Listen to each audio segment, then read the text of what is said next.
Reminder that if you want to be exceptional, you're going to be different from everyone else.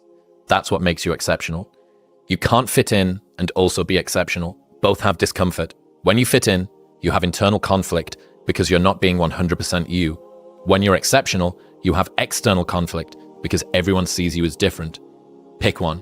When your friends start to say, "You've changed," remember it's because they don't know how to say, "You've grown." Take a clean sheet of paper and write down goals in today's date, and then write down 10 goals that you would like to accomplish in the next 12 months. Don't worry about 2 years or 10 years or 5 years. Just 10 goals you'd like to accomplish in the next 12 months, and write them in the present tense, almost like you're submitting an order. And just write down, I earn, I achieve, I weigh, I drive such and such a car, I own, whatever it happens to be. And the goals will be financial goals, family goals, physical goals, and so on. Write down 10.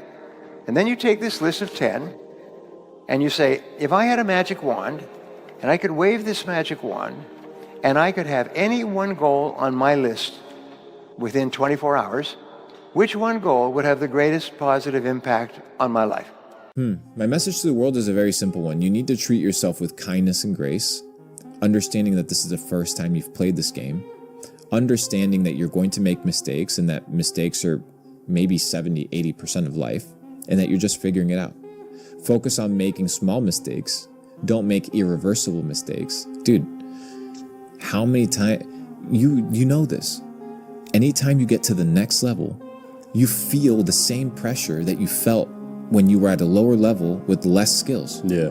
All you are is leveling up. You're gonna have to feel pain before you feel pleasure. You're gonna have to feel, weak before you feel strong. You're gonna have to feel dumb before you feel smart. It's just the name of the game. Manifestation is real, but not because your mind manages to magically attract the things you want. I don't believe it. Your results reflect your thoughts. Yeah, exactly. I think it just reminds you of what you really want, and it allows you to find energy all the time. If you manifest yourself having a perfect physique, you're going to be a lot more motivated in the gym.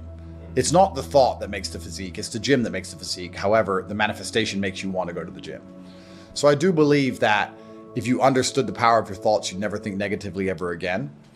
But I think manifestation works in another way. I also think that once you understand all of the bad things and good things that come into your life are a perfect plan from God himself, you're going to be a lot less affected by the bad things. If something bad happens to you, it's part of God's plan. He knows what he's doing. In the end, you're going to be happy it happened. I often ask people, is there anything bad that's happened to you in the past at the time you were distraught about that you now wish didn't even happen? And truthfully, you're like, no, I'm kind of glad it all happened because of. And a lot of times you have to learn to perform without motivation. You have to learn to perform without purpose. You have to learn to perform a lot of different things. And that's what people think. They think I need to have this motivation to work out, to study, to be better. So if they don't have it, they just don't fucking do it. And that's where you fail. You have to learn to train your mind well beyond motivation.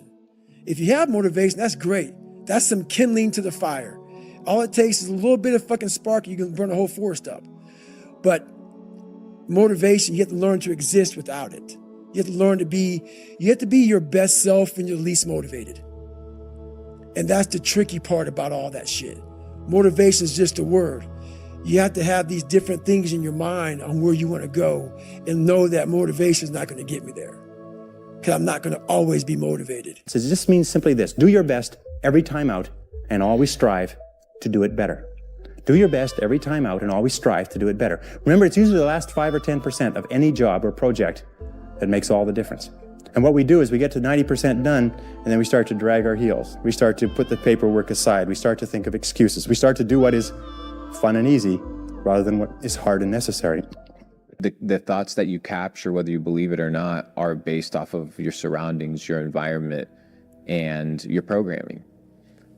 You and I can both look at one thing, an object, and have two completely different set of thoughts based off of our programming, based off of our upbringing, based off of our behavior. You could look at a flag and feel disgusted. I could look at a flag and be like, I feel patriotic. It all depends on the context. So many times the thoughts that we have are not our own, but it doesn't mean that that thought is necessarily bad. What a person must do is look at the thought and ask themselves, is this thought legitimate? Is this thought valid? Does it serve me? Not whether it's right, whether it's wrong. Like sometimes when I was broke, I would invite myself to a nice dinner. My mind would tell me, hey, like you can't afford that. Like you shouldn't be going out. But then I said, well, I want to experience this because if I experience it, I'll be able to want it more. How am I supposed to want something that I haven't experienced? So, okay, look, well, let me experience a nicer dinner. And now I have something to work towards. Well, I want more of this experience.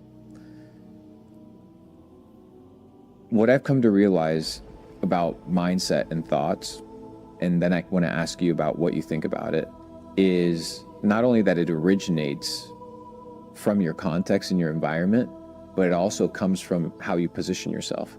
The environment, the friends, the music, the food, all these things are choices that you get to make that, once again, maybe are a factor to all the components that are taking place to develop, free thinking or develop a worldview, but it's definitely important. So if you understand you're always going to get there eventually, why be upset about it now, right? If you know in a year from now you'll be glad it happened, why be upset about it happening now? You have to be cerebral enough about things. And I think if you take these approaches, if you take the approach of manifesting what you want so you're constantly motivated and understanding all the bad things that happen to you are just a lesson and one day you're going to get over it, it's pretty easy to be a happy, contented, balanced person. I don't think there's any serious magic to happiness. I think it's a choice and it's pretty easy to do. I think the unhappiest people in the world don't have any struggle at all. You often find that people who are struggling but know exactly what they're supposed to do, if they're getting up every day and they're grinding and they're working hard and they don't have what they want yet, but they believe they're going to get it and they're trying their very best and they're dedicating themselves, they're very happy. Perhaps the people who are born with a trust fund and unlimited money and have no struggles in their life and they have no objectives to try and conquer are truly the miserable ones. Perhaps we're built for struggle. Perhaps the human mind and soul and spirit is built to struggle. Perhaps we're built to suffer. I know me as a man, I'm happiest when I suffer. Why did the emperors we discussed earlier constantly try and expand their empires? Because they wanted to struggle. Yeah. They wanted difficulty. Would you play a video game if it was easy? If you could never die? I mean, cheats get boring pretty quick. You play it because it's hard. That's the whole point of it. You're supposed to struggle with it. You're supposed to suffer with it. So I think a lot of people confuse these things and they sit and say, this is really making me unhappy. Or people ask me about my current legal troubles. Is it making you unhappy? It must be really stressful. I said, yeah, perhaps. But if I didn't have it, perhaps I'd be worse. If I didn't have if I woke up and everything was just perfect, that'd be great for a few weeks. But if you just wake up and nothing ever goes wrong, I think that'd be quite depressing in its own way. That's the beauty of life, is the up and the down, because there's no light without dark. So if you understand these things, it's pretty easy to be happy. Is if you think in a positive way, you'll have positive results and you'll be happy most of the time. So how do you use the power of positive thinking? Well, they did a study at the University of Pennsylvania. It was funded by some of the biggest companies in America, and over a 22-year period, they interviewed more than 350,000 people like you and I, and asked them a lot of questions about their lives and their attitudes and so on. And one of the questions they asked them is, what do you think about most of the time? Then they conducted a series of experiments. They would have graduate students who were working on their papers in psychology or sociology phone these people once a week at random during the week and just say, what are you thinking about right now? And they'd write it down. And the next week they'd call them on a different day at a different time. And this is all prearranged that they would be expecting the call sometime. And what are you thinking about right now? And they'd write it down. Then they began to sort these groups out in terms of deciles, which is 10%. The bottom 10%, the next 10%, all the way up to the top 10%. And they noticed that people in the top 10% thought very differently from people in the bottom 80%. What do top people think about most of the time? Can you guess? The answer was so simple, it was amazing. They think about what they want and how to get it most of the time. They think about what they want and how to get it. They think about their goals, and they think about their priorities, and they think about their actions and activities each day. They think about the number of people they need to call on, and the number of proposals they need to put together, and the number of things they need to read and to study. They're always thinking about what they want. And when you think about what you want, it makes you happy. It makes you positive. It makes you feel in control of your whole life. And then they think about how to get it.